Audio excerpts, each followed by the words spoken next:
गोपाल भज मन गोविंदा गोविंदा गोपाला गोविंदा गोपाला गोविंद गोविंद गोपाल भज मन गोविंदा गोविंद गोविंद गोपाल भज मन गोविंदा गोविंदा गोपाला गोविंदा गोपाला गोविंद गोविंद गोपाल भज मन गोविंदा गोविंद गोविंद गोपाल भज मन गोविंदा गोविंदा गोपाला गोविंदा गोपाला गोविंद गोविंद गोपाल भज मन गोविंदा। सभी पुण्य आत्मा पूरी एकाग्रता के साथ सुनिएगा। बहुत गूढ़ चर्चा है इसी श्लोक की। भगवत विमुख, आप हम लोग कौन है? भगवत विमुख।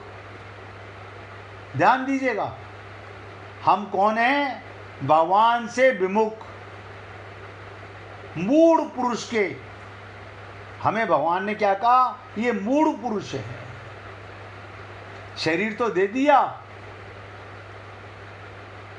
गुरु भी मिल गए, लेकिन बने रहे विमुख,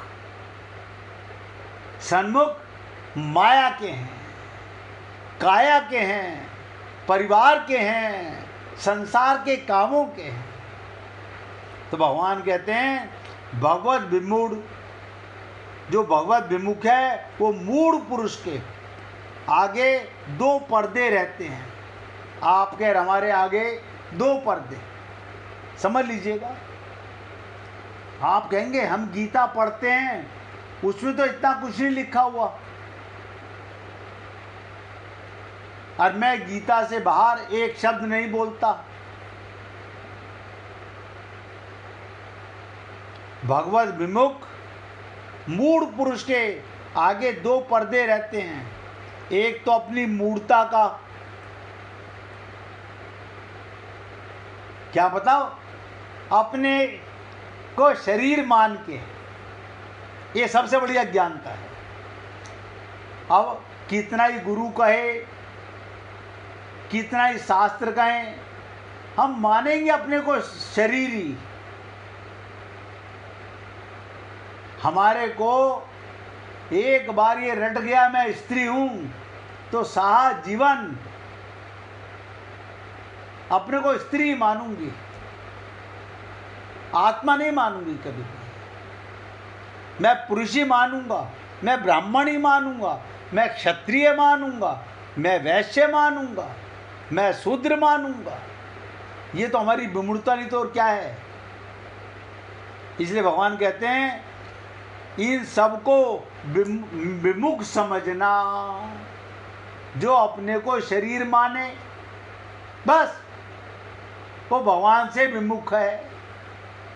अब आपको पता चल जाएगा कि आप अपने को आत्मा मानते हो या शरीर मानते हो। मानते हो, एक्टिंग शरीर की करते हो, या मानते भी शरीर हो।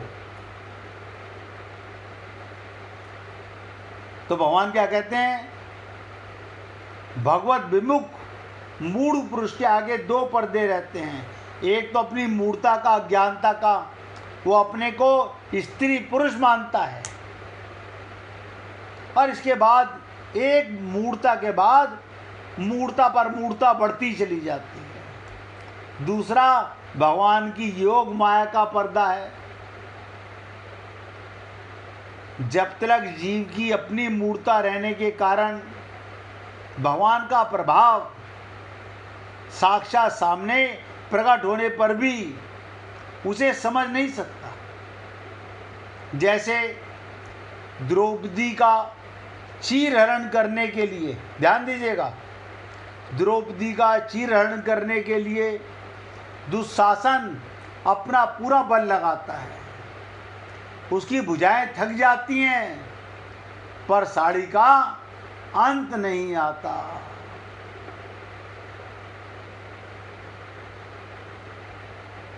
अंत नहीं आता। मगर वो मूर्ख, ध्यान दीजिएगा, दुशासन ये नहीं समझ पाता कि भगवान का कोई प्राकट्य है।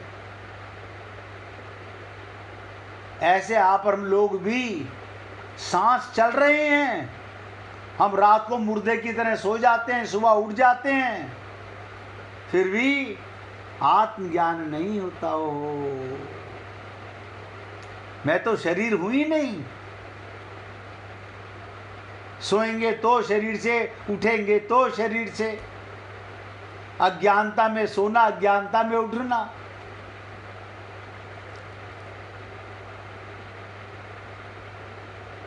आप सोचिएगा,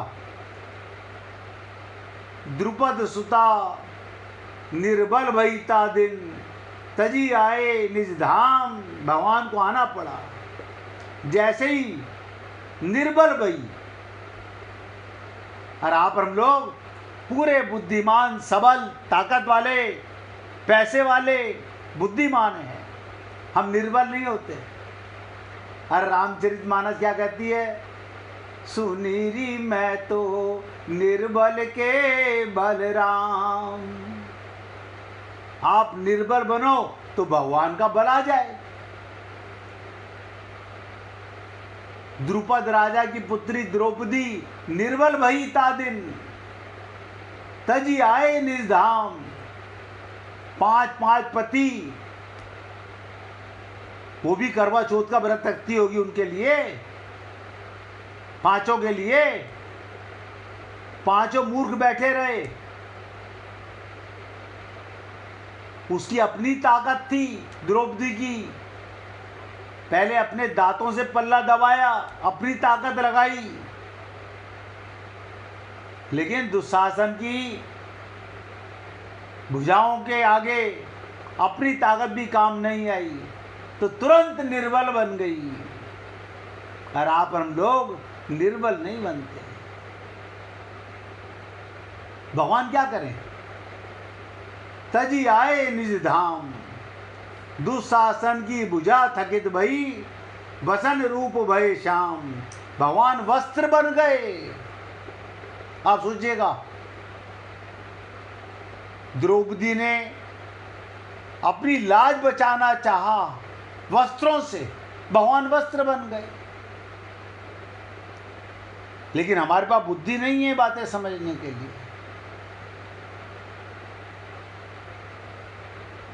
ना तो हम निर्बल बनते हैं, ना हम एक मन भगवान में लगाना चाहते हैं। हम तो अपने पापी मन को सारा दिन संसार में फंसाए रखते हैं। सारा दिन काम की फुर्सत नहीं मिलती। यानी जागते के साथ, ध्यान दीजिएगा, आत्मा तो कभी सोती नहीं। जैसे ही शरीर जागा, मन जाग गया। अब मन जागते ही सारा परिवार सामने प्रकट हो गया, सारे काम सामने खड़े हो गए। उसमें लोग ये भी कहते हैं, नहीं नहीं, पहले मैं नहा धो के पहले पूजा कर लूं। बताओ, ये काम निपटाने की तरह पूजा कर लिया। ये पूजा है। मैं बहुत ही सटीक शब्दों में आपको बता रहा हूं। इस प्रकार भगवान ने सभा के बीच अपना ऐश्वर्य साक्षात प्रकट कर दिया। परंतु अपनी मूर्खता के कारण, ध्यान दीजिएगा, वहां पर कितने लोग बैठे थे, सबने देखा ये, जो दुशासन का साथ दे रहे थे, अपनी जंगा को ठोक रहे थे, दुर्योधन, कर्ण, उन मूर्खों का आंख नहीं खुली भगवान की लीला देखने के बाद भी।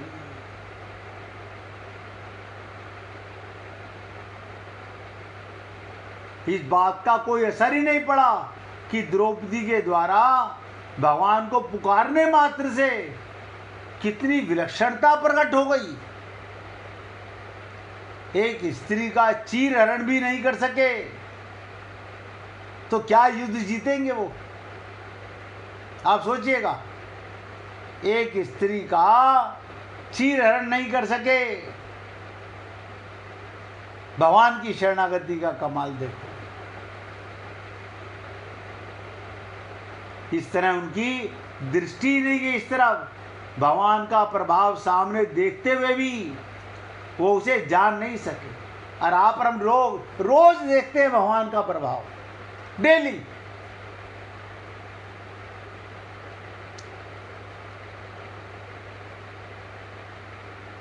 आप और हम रोजाना भगवान की ये विचित्र लीला रोज देखते हैं, लेकिन कभी नहीं जाग सकते, कभी नहीं समझ सकते।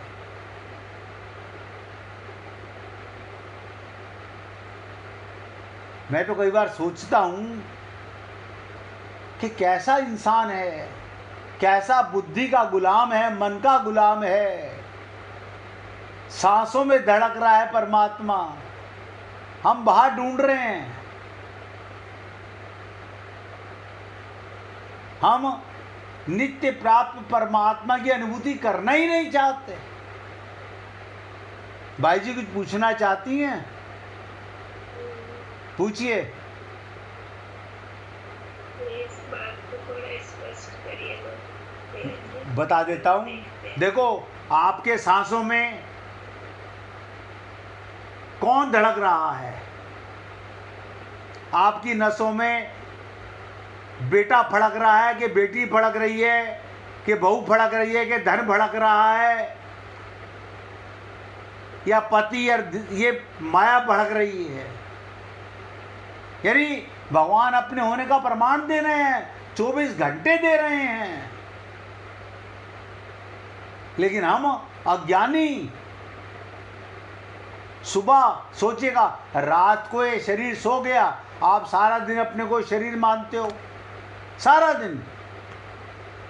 रात को शरीर सो गया, सुबह शरीर को किसने उठाया? अगर इसमें से आत्मा और परमात्मा निकल जाते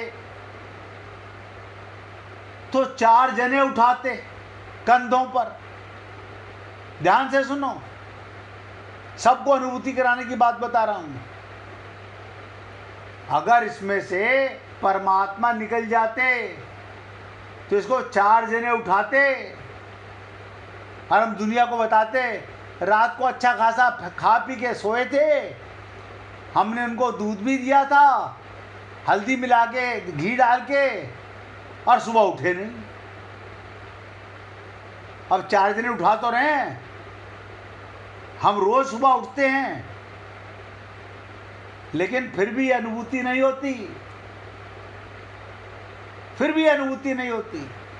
परमात्मा पल पल में प्रमाण देता है। कोई माँ अंदर जाकर के खाना नहीं पचाती, कोई पति जाके अंदर खाना नहीं पचाता, कोई आपका पैसा जाके अंदर खाना नहीं पचाता। कौन है ये ठाकनी बन के आपके शरीर में बैठा हुआ, जो आपके खाने का क्या क्या बना देता है रोज? यानी कहीं बाहर जाके देखने की जरूरत ही नहीं है, अपने अंदर ही देख लो, सबके अंदर प्रमाण है। लेकिन ये मूर्ख जीव पाना ही नहीं चाहता, जागना ही नहीं चाहता। अपने को शरीर मान के इस कदर माया में लिप्त हो चुका है, शरीर मान के, कि फिर भगवत प्राप्ति की तरफ ध्यान जाता ही नहीं। अब देखो भाई जी को ये लगन थी, उन्होंने पूछा कि थोड़ा इसे खुलासा कर दीजिए। मैंने आपको बताया जब द्रौपदी का चीरहरण हो रहा था, वहाँ भीष्म पिता में भी, द्रोणाचार्य भी, धृतराष्ट्र अंधा था और तो कोई अंधा नहीं था, लेकिन कोई भगवान की लीला को नहीं समझ सका। और आप कहीं बाहर जाने की जरूरत नहीं, अपने सांसों में नहीं समझ पाते, खुद अपने के आपके और आपके भगवान के कारण ये शरीर चल रहा है। ये दो टांगों पर 60 से लेकर 100 किलो तक का वजन रख लेते हैं। ये टांगों में ताकत नहीं है। कौन शक्ति, कौन शक्तिमान, लेकिन इतनी बुद्धि कहाँ है हमारे पास। भगवान तो मिला हुआ है, 24 घंटे मिला हुआ है। मैंने क्या कहा था, आते के साथ ही लीला सुनाई थी, जब चाहो तब भगवत प्राप्ति, जब चाहो। अब चाह तो हमें पैदा करनी है ना, हमारे लिए। आपको नहीं पता कितने जरूरी काम है, आपको क्या पता। हम गृहस्थी में रहते हैं, हमें पता है हमारे खोपड़ी पर कितने काम रहते हैं। भगवत प्राप्ति का चाहना ही नहीं है। यही मैंने आपको बताया कि कितने लोग वहां पर बैठे थे जब द्रौपदी का चीरहरण हो रहा था, और सबने देखा एक स्त्री का चीरहरण नहीं कर सका दुशासन। 10,000 हाथियों का बल था उसके अंदर, बाजुओं में, किसी की दृष्टि नहीं गई। भगवान का प्रभाव सामने देखते हुए भी वो उसे जान नहीं सके। इसलिए हे पुण्य आत्माओं, आप सबसे निवेदन करूंगा, अपने को शरीर मत मानो। शरीर में रहते हो मगर शरीर मत मानो। ये भी डिसाइड हमें करना है, हमारे लिए भगवान डिसाइड नहीं करेंगे, गुरु डिसाइड नहीं करेगा। ये संसार वाले तो आपके लिए डिसाइड क्या करेंगे, आपको डिसाइड करना है। भगवत प्राप्ति आपकी चाहना होनी चाहिए, वरना मन पूजा कराया, लकीर के फकीर तो रोज दुनिया में बने हुए हैं, रोज जाते हैं मंदिर में, रोज करते हैं पूजा, रोज भगवान को भोग लगाते हैं, रोज घंटा बजाते हैं, अंदर की घंटी बजती नहीं, बाहर के घंटे खूब बज रहे हैं, सब नौटंकियां चल रही हैं।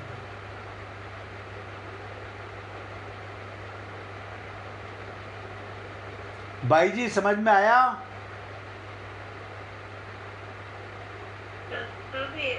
हाँ, इसीलिए पूछ रहा हूँ, आपने पूछा था। अच्छा है भाई जी, आप सोचो, यानी जिस समय चाहना पैदा हो उसी समय भगवान की अनुभूति हो जाए, मगर चाहना एक होनी चाहिए, एक चाहना। अब और ध्यान से सुनिएगा, बड़ी विचित्र विचित्र बातें हैं। मैंने कहा था ये जो श्लोक है ये इतना आसान नहीं है। इसे समझने के लिए पूरा 4थे अध्याय का 6ठा श्लोक कल भी चलेगा, मुझे नहीं पता कल भी पूरा होगा कि नहीं होगा, मैं नहीं कह सकता।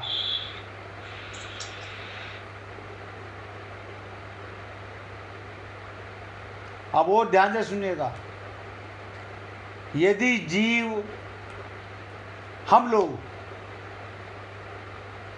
अपनी मूढ़ता, अपना ज्ञान दूर कर दें तो अपने स्वरूप का, परमात्मा तत्व का बोध तुरंत हो जाता है। तुरंत। कैसे हो जाता है? पहले 1 मिनट महामंत्र का जाप करेंगे, उसके बाद इस पे चर्चा करेंगे। हरे कृष्ण